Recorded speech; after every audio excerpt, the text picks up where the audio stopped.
இல்லை சத்யராஜ், போய் அடுப்பாங்கரையை கொஞ்சம் பாரு. ஒரே தூசி ஒட்டடை குப்பையுமா இருக்கு.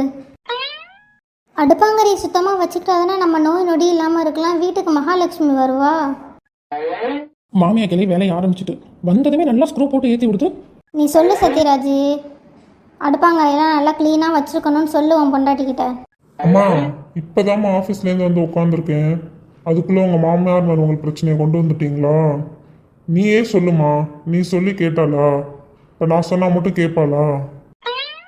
இதுக்கு மேலே இன்னும் எவ்வளோ நான் க்ளீனாக தான் வைக்க முடியும் இந்த கிச்சனை. எனக்குன்னு வந்து பிறந்திருக்க பாரு, சொன்னதை கேட்கலன்னா நல்லா 4 வை. அத்தை என்ன ஏதோ சவுண்டு கேட்டுச்சு யாரையோ வைக்கணும்னு? ஒன்றும் இல்லை மருமவளே, எலி தொலை தாங்க முடியல இல்லையா, அதுதான் எலிக்கு 4 வை அப்படின்னு சத்யராஜ்கிட்ட சொல்லிட்டு இருந்தேன். ஆமாம் அத்தை, அதுவும் நல்லா வயசான எலியா ஒரு எலி இருக்கு. என்னைக்கு என் கையில் மாட்ட போகுதுன்னு தெரில. நல்லா வச்சு 4 கொடுக்க போகிறேன் இதுக்கு. சின்ன பொண்ணு, அடுப்பாங்கரையை நல்லா சுத்தமாக க்ளீனாக வச்சுக்கிட்டா என்ன? ஒழுங்காக இனிமேல் க்ளீனாக வச்சுக்கோ. ஏங்க கிச்சனை ரொம்ப க்ளீனாக வச்சுக்க என்கிட்ட ஒரு சூப்பர் ஐடியா இருக்குங்க. சொல்லு மருமவளே, என்ன ஐடியா அது? அடுப்பாங்கரை அப்படியே க்ளீனாக வச்சுக்கணும் மருமவளே. அத்தை இப்போதான் ஆன்லைனில் எல்லாமே கிடைக்குது. இப்போ காலையில் தூங்கி எழுந்திரிச்சு காஃபிலேருந்து 11 மணிக்கு உங்களுக்கு ஒரு வாட்டி காஃபி போட்டு கொடுக்குறதுலேருந்து மத்தியானம் சாப்பாடு, evening coffee with snacks, night சாப்பாடு எல்லாமே நம்ம ஆன்லைனில் ஆர்டர் பண்ணி சாப்பிட்டுட்டோமா கிச்சனில் எந்த ஒரு அழுக்கும் வராது. நல்லா சூப்பராக க்ளீனாகவே இருக்கும்.